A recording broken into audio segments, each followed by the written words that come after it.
balanceado, dado que é um agro altamente competitivo. Então o que nós precisamos é terminar de entregar as ferramentas para o agro brasileiro e ele sabe disso. Por favor, Túlio. Vamos mudar um pouquinho de assunto de novo, falar um pouco de segurança pública. Eu vejo nas suas propostas um certo radicalismo, vamos dizer assim, no sentido de aumentar a repressão policial, né? Aquelas frases como eu vou matar se você não se render. Eu vejo também uma política de encarceramento maior, que, de certa medida, hoje a gente vive um cenário de guerra, né? Acho que morre mais pessoa aqui se bobear do que no Irã. Então, na Ucrânia, com certeza. Então, a gente até entende esse radicalismo. Agora, para além disso, existe uma outra questão que é a preventiva, porque o Brasil não tem hoje um efetivo policial, principalmente pelos estados, para dar conta de toda essa criminalidade. E a gente sabe que a criminalidade graça, reina, ela germina quando o Estado não se faz presente. A gente vê várias operações ali no Rio de Janeiro, com repressão dura, a polícia sai de lá, o crime volta em pouco tempo. Por quê? Porque não há ocupação ali dos espaços, né? E aí entra num ponto, diz que tem um ditado alemão que fala que o diabo mora nos detalhes, entra num ponto que é o seguinte: será que não é hora de reforçar mais as guardas municipais? Elas têm inteligência, têm câmeras, estão interligadas a serviços públicos, como hospitais, por exemplo, onde os bandidos chegam lá. Muitos municípios têm mais guarda municipal do que policial. Tem mais equipamento, mais viatura. Se olhar aqui na Grande São Paulo, você vai ver que os municípios ao redor têm mais efetivo que a própria Polícia Militar. Então, para além das suas ideias que a gente conhece, eu quero que você fale um pouco sobre a municipalização ou não da segurança pública, se você concorda ou não com esse ponto. Primeiro eu vou chegar na premissa. Eu não acho que o meu discurso seja radical. Eu estou falando de implementar na parte, vamos dizer, de penas, né, em termos de direito penal e também na lei de execução penal, coisas que países calmos e tranquilos de primeiro mundo fazem. E também vou concordar com você que é uma guerra e nessa guerra a gente está perdendo. A municipalização, o uso das guardas civis, vamos falar o uso de câmeras e sistemas como a gente tem o Smart Sampa aqui em São Paulo. Eu visitei uma versão dele em Pouso Alegre, sensacional, ajudam demais. Mas isso, se não for acompanhado paralelamente nas mudanças nas leis penais, nas leis de execução penal, com institutos de progressão de pena, maluquices, ou mesmo um juiz de garantia que dá uma canetada e não deixa o cara ser preso, faz com que o policial pegue o bandido vai, é detido e volta a cometer o crime logo em seguida. Então, a mudança das leis penais, elas não são radicais.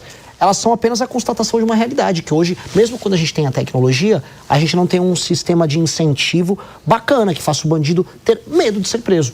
O bandido hoje, ele sequer tem medo de ser pego. Quanto mais de ficar muito tempo na cadeia. E quando chega na cadeia, ele ainda tem uma espécie de um seguro de vida, que é o seguro de ser um faccionado, em que ele está protegido lá dentro. Todas essas etapas da atividade econômica delituosa do bandido, elas têm que ser destruídas, que é o que a gente está propondo. A gente tem que destruir a facção dele, tem que destruir o domínio que essa facção tem dentro do presídio, a gente tem que destruir as leis fáceis, que permite que o cara faça um cálculo. Se eu for pego roubando o celular, não vai acontecer nada. Se eu usar um menor de idade, então, tá mais tranquilo. Toda essa lógica tem que ser desmontada.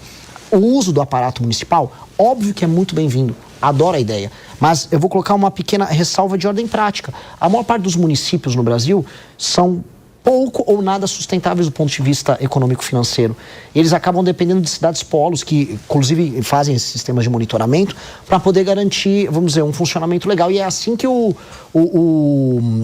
Comando Vermelho atua. Ele vê cidades no Nordeste pequenas que não têm capacidade de ter uma estrutura municipal de segurança funcional e eles simplesmente tomam essas cidades.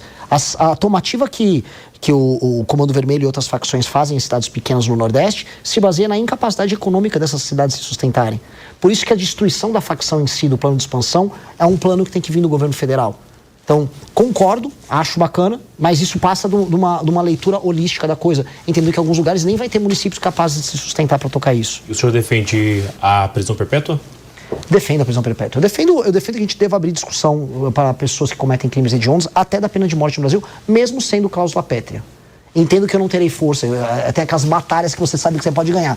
Não acho que eu terei força até o final do meu primeiro mandato de alterar a Constituição de maneira tão profunda. Mas discussão sobre aumentos muito relevantes de pena tem que ser feitos. Porque hoje um bandido se sente muito seguro em cometer os crimes que ele comete. De forma geral, ou para algum líder de facção, líder de algum segmento, ou para todos que cometerem esses crimes dentro faccionado, um líder de uma facção, na minha visão, ele tem que ter prisão perpétua e nunca mais sair, porque ele é um perigo para a sociedade. Existe um perigo, claro, só da existência dele, do convívio social dele. Dito isso, um líder de uma facção criminosa no Brasil, ele é responsável de maneira extensiva por todos os crimes que são cometidos pela sua facção. Portanto, esse cara, na ficha dele, o que direto ou indiretamente não passou de pedidos de assassinato, assaltos a uma armada, roubos, estupros, ocupações territoriais. Então, essa pessoa não pode ser reintegrada à sociedade, nem haver qualquer discussão sobre tentativa de recuperação. Esse cara é um inimigo do Estado brasileiro. A destituição dele, ela tem que ser celebrada. Então, as leis têm que refletir esse ânimo da população brasileira em vencer uma guerra contra esse cara. Tudo quer complementar? Só um complemento rápido. Eu, como o Acácio, sabemos que esse tipo de proposta, quando mexe em cláusula pétrea, não pode ser feito nem por emenda constitucional. Sim. Eu não estou dizendo que eu sou contra ou a favor da pena de morte, mas eu digo que para isso é preciso refundar, é preciso de uma nova Constituição, é preciso de um processo revolucionário mais profundo para implementar essas ideias. Você está disposto a levar adiante uma ideia dessa envergadura, de reformular por inteiro, nós temos uma nova Constituição, porque muito das suas ideias vai passar inevitavelmente por isso. As ideias todas que eu trouxe aqui, tirando a parte da pena de morte, essa discussão que é importante, todas elas podem ser alteradas por PEC ou projeto de lei normal. Essa passa por uma reformulação da Constituição, se tem um processo originário ali de uma Constituição nova. E eu acho que o Brasil vai precisar ter uma discussão sobre a nova Constituição em algum momento, porque a Constituição atual, ela é impeditiva, ela é um impedimento para o crescimento do Brasil. É uma Constituição que foi construída num contexto diferente, que via um tipo de Brasil adaptado a um mundo diferente. Aquele mundo ao qual a Constituição foi construída caiu, ele não existe mais. O Brasil se tornou caro antes de ficar rico.